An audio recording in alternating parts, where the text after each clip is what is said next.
Hiya. Samantha Keeler, aka One Tough Chick, and I'm going to be releasing my story in a series of videos. I'm going to start off with the thing that influences my days more than any of the other issues that I have, and that is my chronic pain and my nerve damage. um, and it will go a long way to help you understand why I call myself One Tough Chick. Because chronic pain is not anything that I would wish on my worst enemy.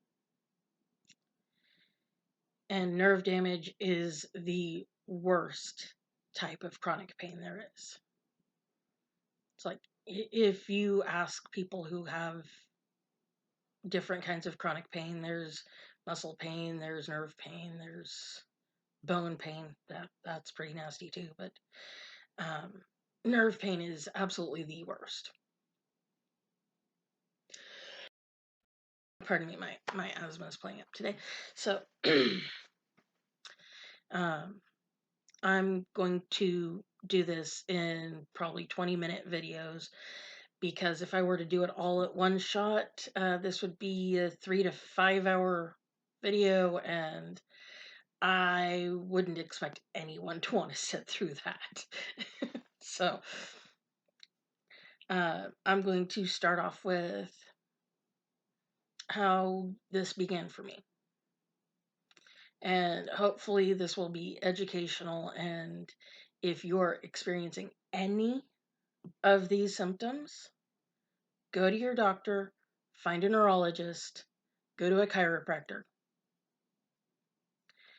Because I was told by the neurologist that I went to, if I'd gone to a chiropractor when I first started having problems, that very first day that I couldn't stand properly, that I couldn't walk properly, that it felt like my hip was out of joint, if I had gone to a chiropractor within that first week, I would not have nerve damage now. I would not have had to have back surgery. I would not have most of the 2 discs at the base of my spine missing. I would not have had any of the problems that I have now if I'd been told, go to a chiropractor. So please, if any of the things I'm talking about, as far as how it started, what it felt like, if any of that rings a bell, feels similar, feels familiar to you, go to a neurologist. Go to a chiropractor. Because I would not wish what I live with on anyone. Not even the people I hate most on the planet. Because this is bad. And it sucks. And it doesn't just suck for me. It sucks for my mom. It sucks for my husband. It sucks for my sisters, my friends, my boss, the kids I work with, my kids. It doesn't just affect me. It affects everyone in my life. And I'm still amazed to this day that my sweet, amazing husband chose me. Because I was like this when he met me. He never knew able-bodied me. He didn't know the woman that I spent 25 years as. He's only known the woman that I've been the last 20 years. Yeah, I've been living with this for 20 years. I was 25 then, I'm 45 now.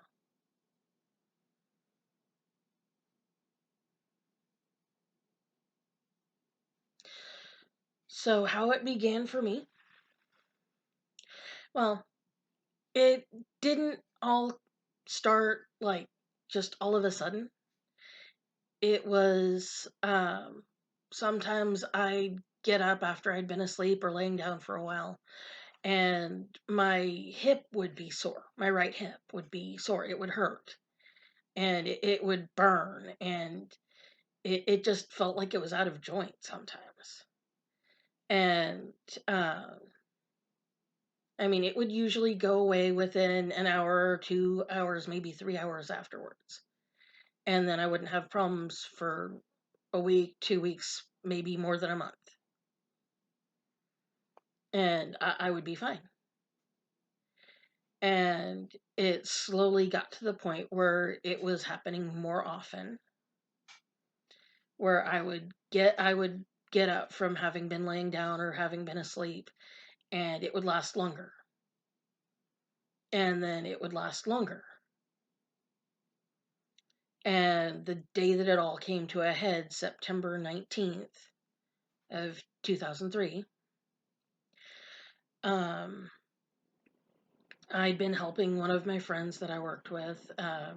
She was moving and she needed help with her daughter while she was trying to get stuff done as far as getting boxes loaded on the truck and whatever. And so I was watching her daughter and I picked her up.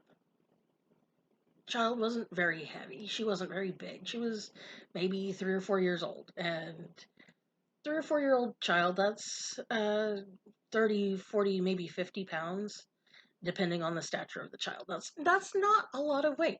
And I worked for Walmart, and I lifted 50 pounds on a regular basis working for Walmart. That was nothing.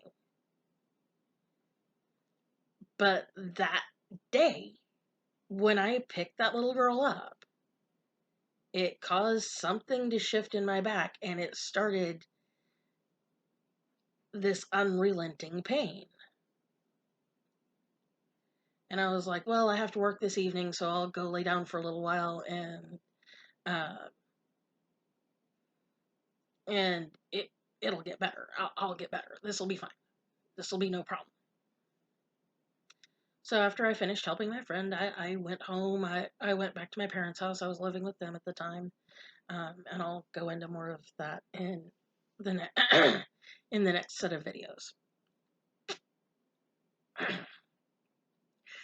But so yeah, I went home. I went back to my parents' house. And I went and laid down and took a nap. And when I woke up, the pain that I was having was worse. And it was the worst it had ever been. And it was I could barely walk. It was that bad. I couldn't. It was just the worst, most absolutely atrocious pain. And it seriously felt like my hip was out of joint. And I was like, okay, if I can get my hip to pop back in place, then this will go away and it'll be better, and I'll be okay. And well, I didn't have enough time to call into work. I only had an hour before I had to go to work. And you're supposed to call in like 3 or 4 hours before your shift if you're going to call in. And so I couldn't do that. It's like, well, what am I going to do? What can I do? Because I can't work like this. I can't walk. No, I did walk. Probably shouldn't have, but I did. And I took myself to work.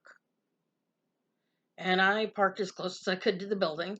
And I walked inside. Hobbled would be actually probably more accurate. Um, and I worked at Walmart. I was a front end cashier. And at the time, the customer service associates, uh, they were basically well, they still are.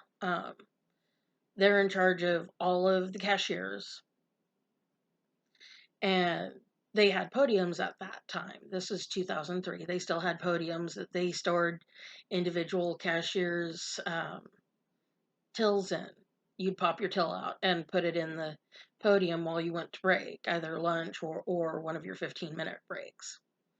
So I walked up to where the CSMs were at the podium, and the way that those things were set, they could see you coming from the front door all the way to the podium. It was a pretty decent walk.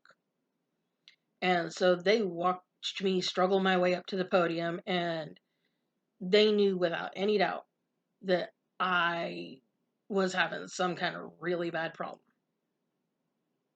And so I explained to them what was going on and that I was going to, after I left there, go to the ER and try to figure out what was happening here. And they were like, okay, fine. That's fine. We've seen you. We know you're not faking. Go try to take care of yourself. And so I called my mom. She came and got me. We went to the ER. And the most the ER could tell me was, well, you're definitely having some kind of sciatica. Okay, thanks. So how do we fix this? What do we do? How do you make it stop hurting this bad? And then they loaded me down with some Lortabs. I think they were, if I remember right, it was Lortab 5s, which is not the strongest, but it's about mid-level for Lortabs. I quickly found out something very, very sucky. I'm allergic to Lortabs. Cannot take them. My feet will swell up double what they should be, which is a sign of an allergic reaction. Uh, but yeah, I took Lortabs for about a week and a half. Went in to see my regular doctor, my general practitioner, primary care doctor, and she sat on her thumbs for a month. I saw her weekly, and she didn't know what was going on, and she couldn't figure it out. And I mean, when we figured out that I was starting to have an allergic reaction to Lortabs, did she change the pain meds that I was on? Did she put me on something that was not something that I might be allergic to? No, she left me on the Lortabs for another 2 weeks until I had an MRI done and I got referred over to my neurologist. And I, to this day, I love that man, Dr. Frank Tomachek Jr.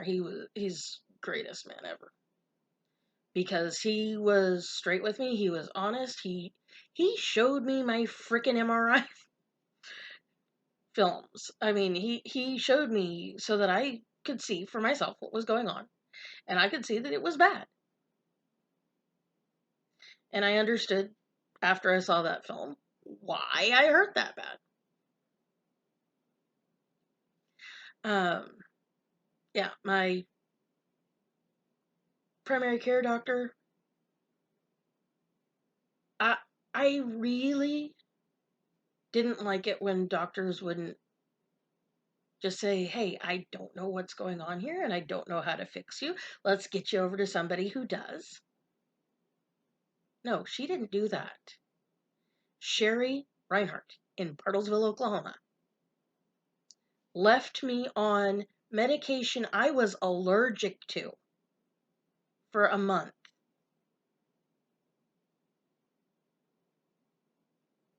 Sat on her thumbs for a month, knowing that she did not know what was wrong and did not know how to fix me. She let me sit in extreme, excruciating pain for a month. That's a really long time to hurt really bad.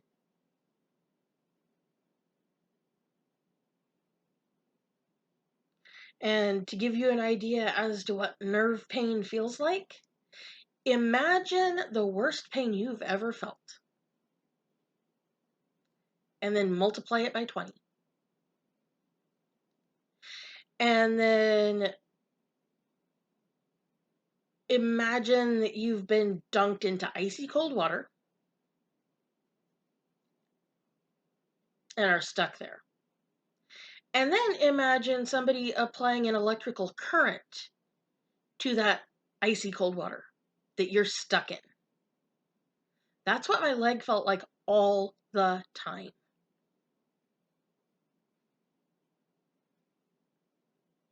And she did nothing. She sat on her thumbs and let me get worse and worse and worse. Am I upset about this? Yeah. Am I angry about this? Oh, fuck yes. Because if she had referred me to a neurologist right away, I wouldn't have this problem. I would not be like this. So, yeah, I'm angry. Yeah, I'm bitter. Yeah, I am still, 20 years later, fucking pissed off. And I don't think it's unreasonable.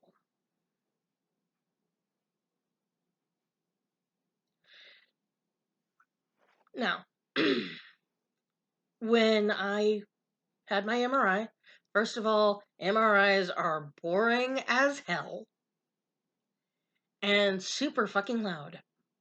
It's like being stuck inside a garbage can with a team of like 10 people with baseball bats banging on the outside.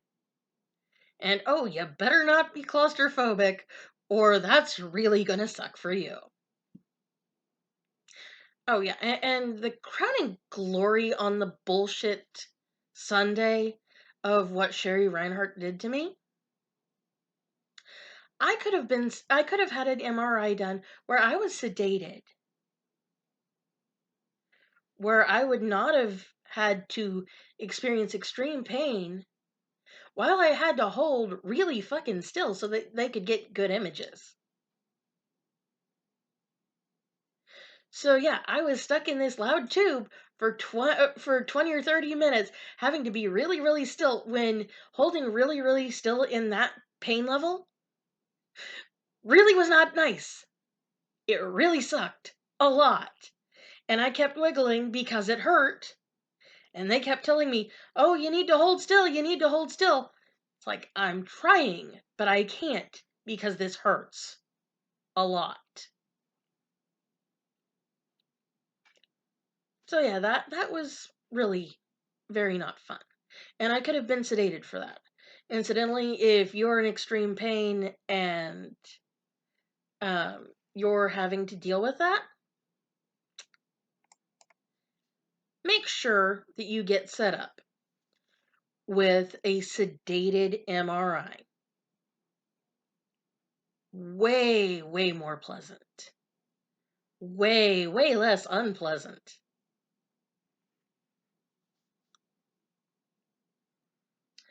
So, yeah, that was a little crowning glory on the bullshit Sunday that Sherry Reinhardt left me with. Um, and yeah, I'm going to call her out on this. Abso-fucking-lutely. With no shame. Oh, sorry about that. So yeah, get that done. Get my referral to the neurologist, which, by the way, my mother and I had to demand because if we'd allowed it, she would have continued sitting on her thumbs and doing nothing and letting me get worse and worse and worse. Incidentally, for that month that I was in excruciating pain on medication that I was severely allergic to, my life was spent on the living room couch because I could not lay down. I could not sit properly. I could not stand. Existing was unpleasant, is putting it mildly. Nightmarish. That's closer to reality. Um, but yeah, I was stuck like this on the couch, and I had to have my foot supported, my right foot, it had to be supported at all times because if it was dangling, it hurt. So I spent a month sleeping, sitting, existing like this on the couch. A month. While my doctor does nothing. And so seeing Dr. Tomachek, that was a breath of fresh air. That was amazing. That was, oh, I can't even put into words what that was like. It was so much different and so much better. And he put me on a different medication. Lortabs is hydrocodone. That's the generic name of Lortabs. The medication that I got switched to, which I was not allergic to, is called Tylox. That's oxycodone. Um, and Tylox, I don't know where it sits on the drug registry now, but at the time, it was so strictly controlled. You had to have a physical paper script every single time you needed more. It could not be faxed in, it could not be called in. And you also had to present a photo ID every time you went to pick it up. This was extremely controlled. So I got switched to that. It improved my life infinitely. He also put me on a muscle relaxer, Scalaxin. It's a skeletal muscle relaxer, which is exactly what I needed. And then he scheduled me for surgery in a week. And he was like, well, he told me, yeah, we can do medication and physical therapy and time and see if this self resolves, or we can go to surgery and resolve it that way. And that will resolve it. Well, I'm 25. I'm still a really young person. I've only been alive for a quarter of a century at this point. So I want to live the most normal life a 25-year-old can live. So yeah, I'm not going to take a chance and let this continue to get worse and worse. I was like, okay, let's do the surgery. Because I can still be sitting here like this for a year, not being able to work, not being able to live any kind of a life. Or I can do surgery and go through recovery and all of that, whatever that entails. I didn't know and I didn't really care. I just wanted the promise of pain relief. And I wanted the promise of I could not have to eat these super controlled, super high dose narcotic pain pills like they were Tic Tacs. It's like I wanted something that was less horrible. And if surgery could do that for me, okay, let's do it. Sign me up. I want that. It's like I'm not living like this anymore, one way or another. And yes, I know you're hearing what I'm saying, and you're going, okay, one way or another, I'm not living like this. Yeah. At that point, the pain was to a level where if I'd had to continue living like that for much longer, I would have taken the permanent solution. I would have offed myself. It's like, okay, I've got the supplies to do this. Just take the entire bottle of Tylox and the entire bottle of Scalaxin and problem solved. But thankfully that was not necessary. And don't don't do that. Don't do that. Don't take that as advice as a way to solve problems, because that's not a solution.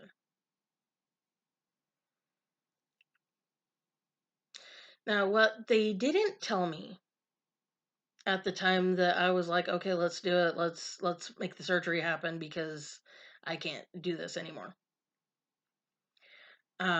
What they didn't tell me, I'm more than certain that they told my parents. Um, they expected that the surgery would take all of the function I had left in my right leg. They expected that they would be crippling me permanently. Yeah, the point of the surgery was in to make the pain level either completely go away, or failing that, make it so that it was something that I could tolerate, that I could live with.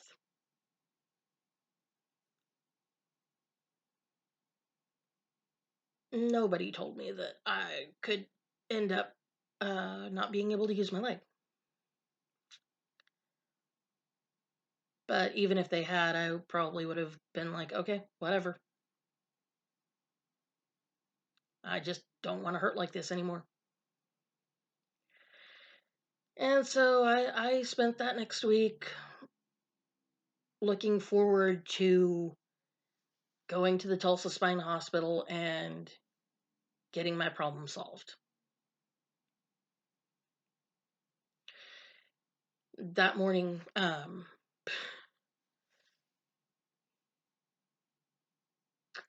my father, I knew he loved me. But if I ever in my whole entire life needed proof, him going with me to the hospital that morning, that was proof. My father hated hospitals with a passion. He absolutely hated hospitals. But he went with me that morning, and he sat with me that morning, and he was there when I woke up.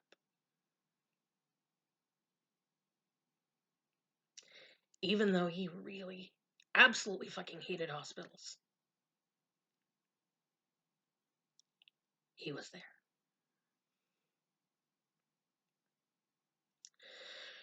So yeah, about 6 o'clock in the morning, we headed from Bartlesville to Tulsa, which is about a 45-ish minute ride. And when you're in extreme pain, that is a really fun ride. Fun. Not as fun as a hole in the head, an unintentional one. But I mean that I just gritted my teeth and bore through it because I knew what was going to come up, what was happening next. It was not going to be anywhere near as bad as what I was dealing with right then. So I was like, okay, I can do this. I can do this. I'm going to do this. And we all rode, me and mom and dad, we all rode down to Tulsa. And we waited till it was time for my surgery at 10:30. Then they took me back and they got me ready. And it's like, well, okay. I've done surgery before. I've had the IVs and stuff, and they're always impressed.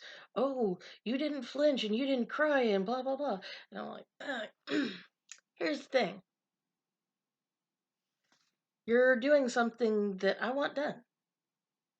I'm not gonna fuss about getting the things done that need to happen to make this happen. Yeah, one thing they didn't warn me about was when they wheeled me into the OR.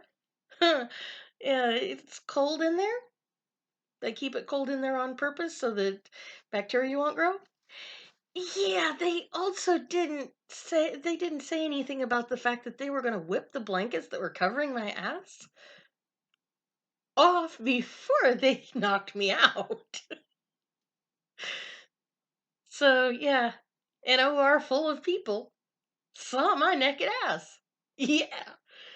That if you have any body shyness at all, pretty much at that point, that goes away. It's like it does not survive that. I to be honest, I didn't care, but again, yeah, if your body shy, that's not going to be a thing anymore. uh, so yeah, they knocked me out and they did what they did, and when I woke up, I noticed two things. One, I was not in pain at all. This was a new thing. I'd gone a whole month without experiencing this feeling, and I was like, okay. And the other thing I noticed was for the first time in over a month, I was laying down. Not just laying down, laying on my back, on my incision site, and I wasn't in pain.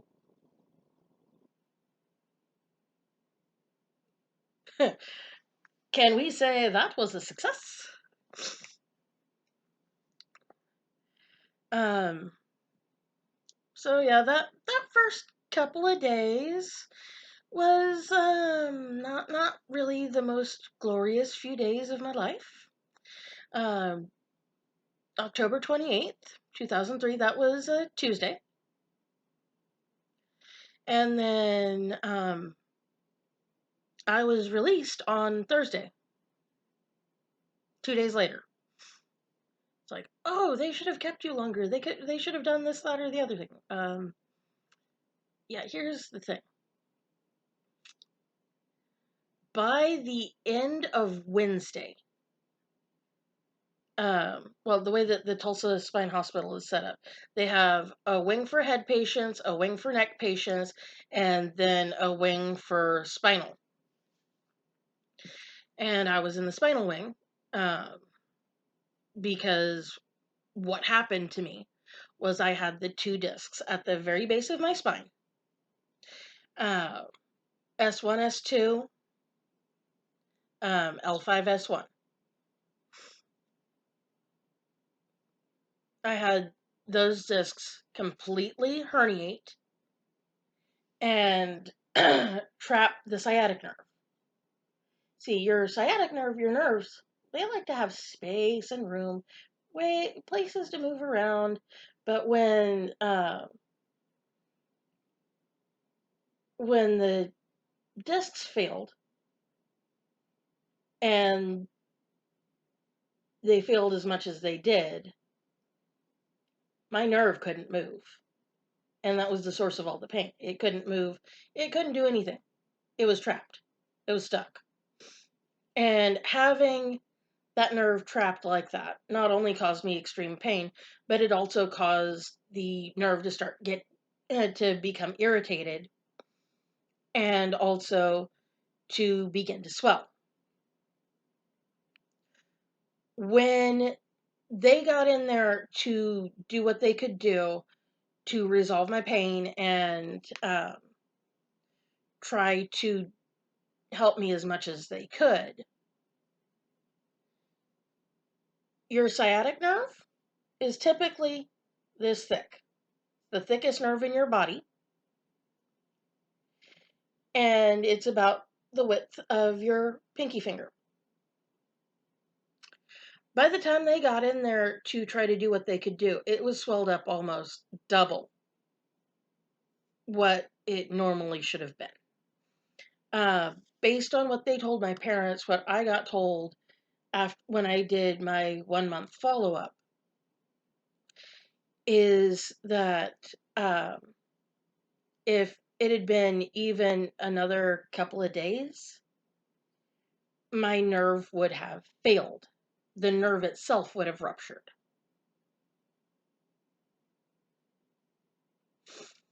So talk about getting to help in the nick of time.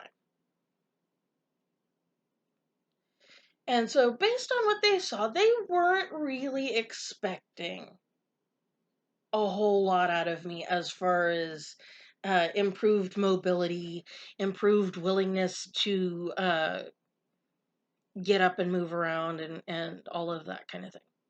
They weren't expecting that. They were expecting that I was not going to be able to walk at all, ever. And I was a little confused at first um, when that first night. Uh, well, I had the surgery Tuesday morning, and I was fully out of anesthesia and remembering making new memories and all that good stuff. Um, and all of that. That was about, I think, 6 o'clock that evening. Well, my nurse that evening, she was like, "Well, you're going to get yourself up out of that bed, and you're going to get yourself to the bathroom and do what's necessary, and you're going to do all of that stuff all by yourself as much as you can. I will help you if you run into something you can't do, but by God, you're going to do this." And so I was like, "Okay, she believes I can. I believe I can. Let's do this." And so as soon as I was allowed to start getting up and moving around and stuff, that I started with small stuff, getting to and from the bathroom, which right after you've had a major spinal surgery, that is not easy.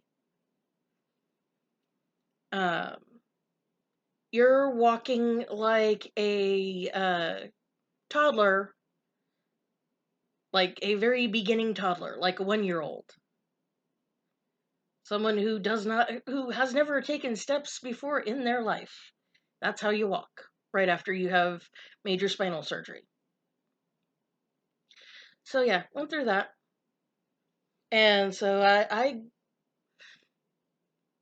got a feel for how this was going, and what I could expect when I was trying to walk, and I was like, all right, okay. So um,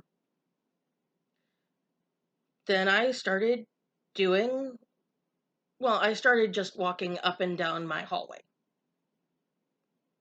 And then by the end of the day on Wednesday, I was doing laps of the entire end of my entire end, the whole spinal wing of Tulsa Spine Hospital. By the way, Tulsa Spine Hospital, awesome facility. I loved it. Uh, I would go and have surgery there again. Amazing place. Amazing nurses and all of that. Just the most awesome experience that you could have post surgery. Um, but yeah, it's like, so I was doing laps of that whole wing of the hospital. And the first time I did it, the nurses were looking at me like I was some kind of weird bug they'd never seen before, or I'd grown a third head or something. It's like I didn't understand why they were looking at me like that. I was like, okay, whatever. Continued on with my journey. And so yeah, it's like I did that, and by the time the Dr. Tomachek came and checked on me on Tuesday, pardon me, I am autistic and my sense of time is a little screwed. On Thursday, when Dr. Tomachek came in and checked on me, he was like, "I think we can let you go home today." And so he started working on getting the paperwork done for me to be released. It's like, I was expecting to be there until like maybe Saturday, but no. It's like, you're good to go now because my drain was out. They took my drain out Wednesday morning. Um, Incidentally, if you've never had a drain, it's this little bulby thing on a tube that they put inside your, they put the end of the tube inside wherever your surgery wound is, and uh, they don't remove it until your wound stops leaking goop. So by Wednesday morning, uh, I'd stopped needing the drain, so they took it out. And an inglorious part of having surgery, yeah, they like to help you start going again. So yeah, Fleet Cinema, you'll go. You may not want to go, but you'll go. And that is a hmm, experience. I'm not going to say it's a good experience or a bad experience, but it is an experience. And yeah, if you've never experienced it, I hope you don't.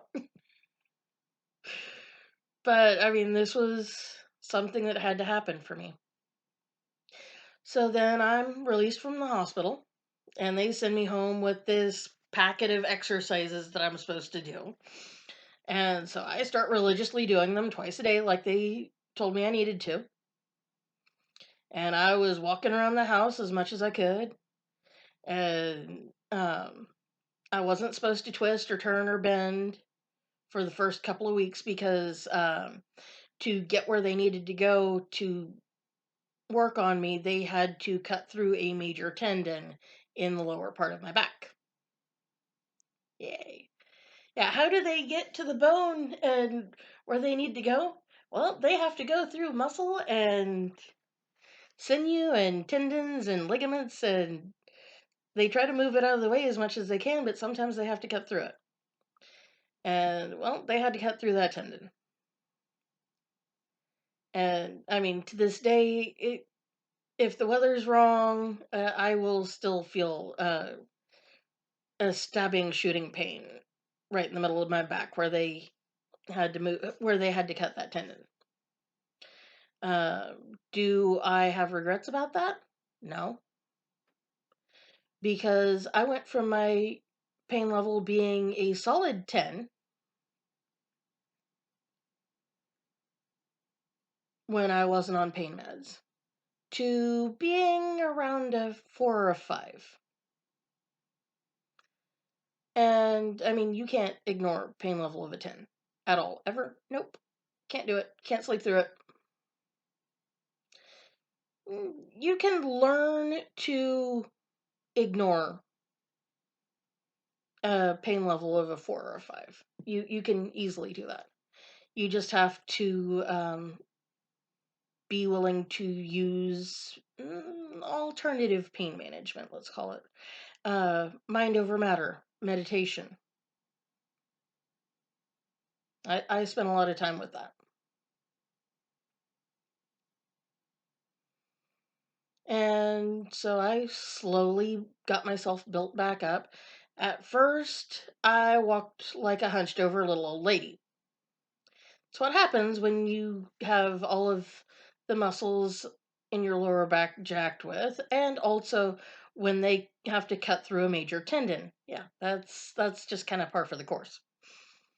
So yeah, I spent a few weeks walking like a little old lady, and then I was able to stand upright. That was a good day. I liked that day. Of course, after that, I had this kind of waddle walk that I was doing. Um, I affectionately nicknamed it the duck with a wet diaper on walk. But that was significantly preferable to the little old lady walk. So I was like, okay, this is better. I can stand up right now. Um, and so I accepted the duck with the wet diaper on walk, all in stride because, well, it was better than what I dealt with before. So, okay. And then I finally got to the point where I could walk normally again. And that was a red letter day. I was excited about that.